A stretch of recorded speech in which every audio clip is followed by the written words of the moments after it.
Pemirsa, sejak Kamis 20 Juni lalu, berbagai macam layanan publik di tanah air ini diganggu oleh serangan dari ransomware dan pelakunya seperti yang sudah sempat saya sampaikan di awal, ini kemudian meminta uang tebusan senilai 8 juta dolar Amerika Serikat atau setara 131 miliar rupiah. Nah, kami akan bawa Anda juga untuk bisa mendengarkan bagaimana keterangan dari pihak imigrasi mengenai hal ini karena memang situs layanan imigrasi juga merupakan salah satu yang terdampak dari ransomware ini. Nah, kalau secara bertahap itu kan memang ada satu atau beberapa yang kena ini kan yang di Surabaya. Ya, jadi memang ada yang di Batam. Nah, yang di Batam ini ditarik itu datanya. Tetapi itu tidak semua. Ya, sehingga waktu itu kita tidak bisa pakai juga. Nah, sehingga karena data imigrasi itu kan besar. Sebenarnya tidak ada kebocoran data. Kalau tadi Mbak menyampaikan kebocoran data itu lain cerita. Ya. Di sini itu yang ada adalah pusat datanya itu dikunci sama si hacker. Si hacker itu minta uang seperti yang tadi sudah disampaikan, ya kan? Nah, jadi nggak ada nyolong data. Ini adalah data yang terkunci sehingga tidak bisa dioperasikan oleh para usernya. Kami adalah usernya, tenannya. Nah, ketika tidak bisa berkomunikasi dengan data, otomatis sistem itu tidak berjalan atau down. Nah, untuk itulah kemudian saya cari tempat baru untuk kemudian bisa kita upayakan dalam hal merecovery data-data, merecovery sistem ya, melalui data yang kita miliki, kita upload lagi ke situ, pindah tempat. Jadi kalau kita desak-desak itu, menurut saya nggak ada gunanya, udah pasti tanpa didesak pun teman-teman Koninfo juga udah pasti siang malam berusaha untuk memperbaiki kan. Ini tekanannya besar dan saya membayangkan sekali tidak mudah juga bekerja dalam tekanan gitu ya. Ada puluhan mungkin hampir 100.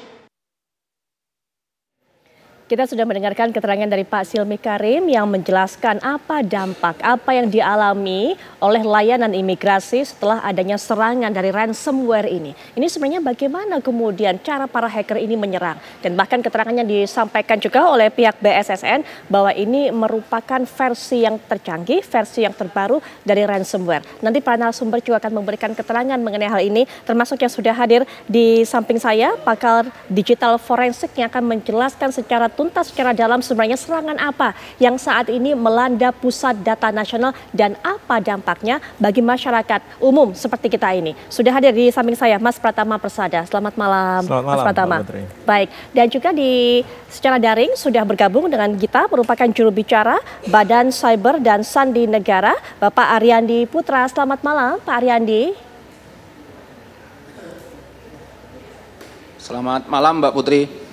Baik, dan juga nanti kita akan mendapatkan informasi juga dari Ketua YLKI tentunya Pak Tulus Abadi yang nanti akan bergabung dengan kita. Tapi kita akan lebih dulu mendapatkan keterangan juga dari juru bicara Badan Cyber dan Sandi Negara, Pak Ariandi. Sejauh ini apa yang bisa diungkap dari serangan kepada pusat data nasional ini? Silakan Pak Ariandi disampaikan kepada masyarakat.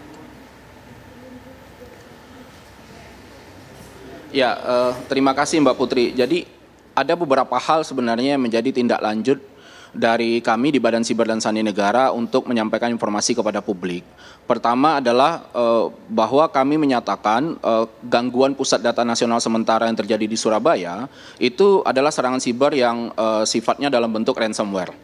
Ini clear, hasil temuan dan hasil analisis yang dilakukan oleh tim BSSN di lapangan.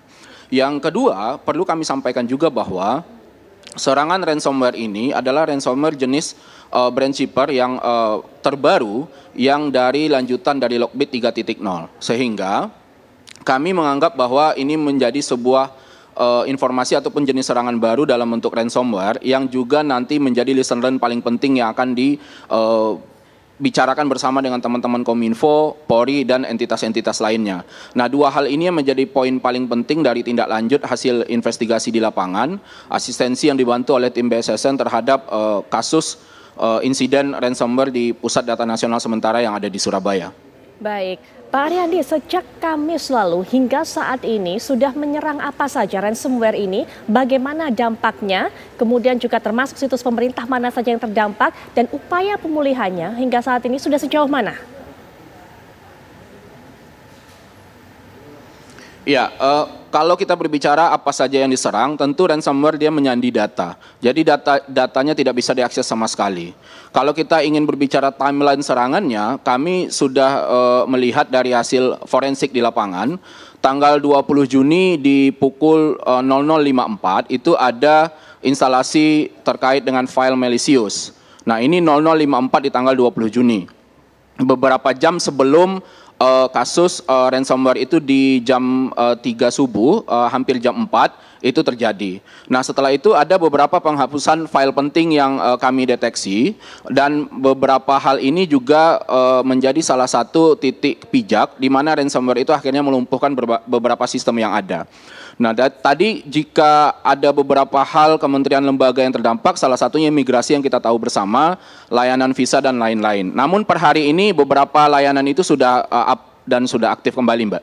Baik, Pak Ariandi, data yang dikunci tersebut, apakah kemudian nanti bisa dibuka lagi, dan data yang dihapus, apakah mungkin untuk kembali lagi?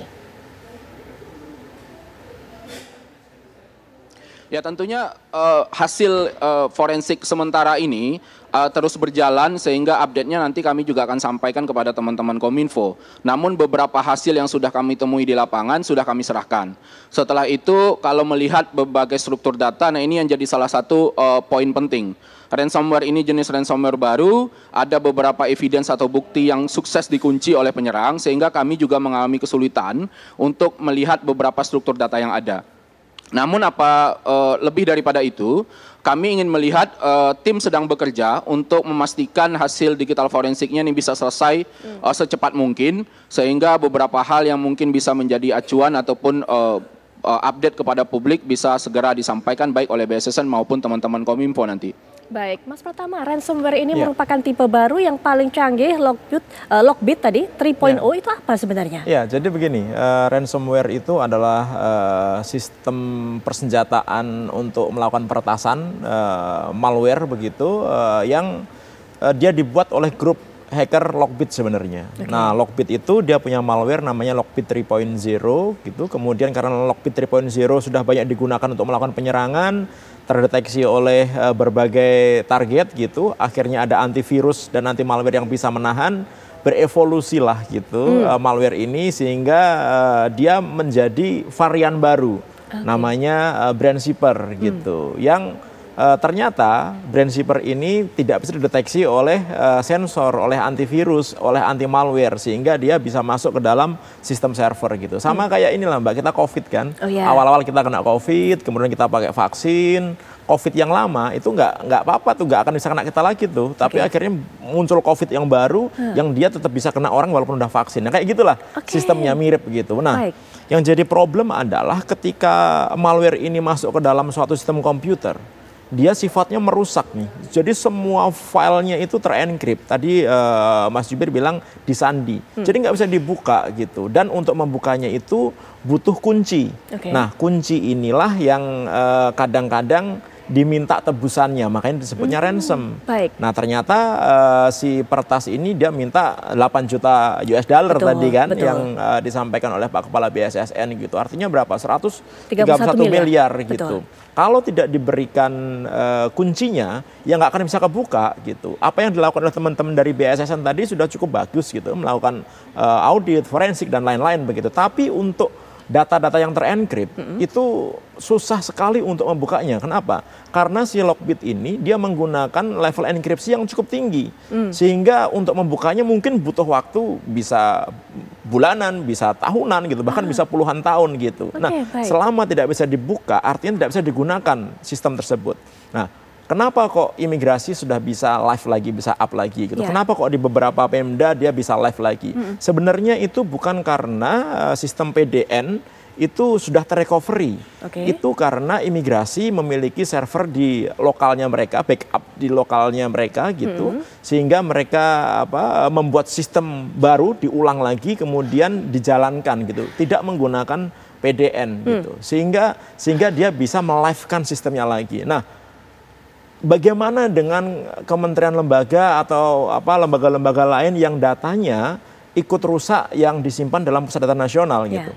Menurut saya kalau menunggu PDN ini selesai di recovery filenya itu akan butuh waktu yang sangat lama sekali gitu. Kenapa? Karena level enkripsinya cukup tinggi. Karena si Lockbit ini secara histori mereka berhasil melakukan pertasan ke ratusan lembaga dan organisasi seluruh dunia gitu, dan rata-rata mereka nggak tahu cara bagaimana membukanya kecuali bayar.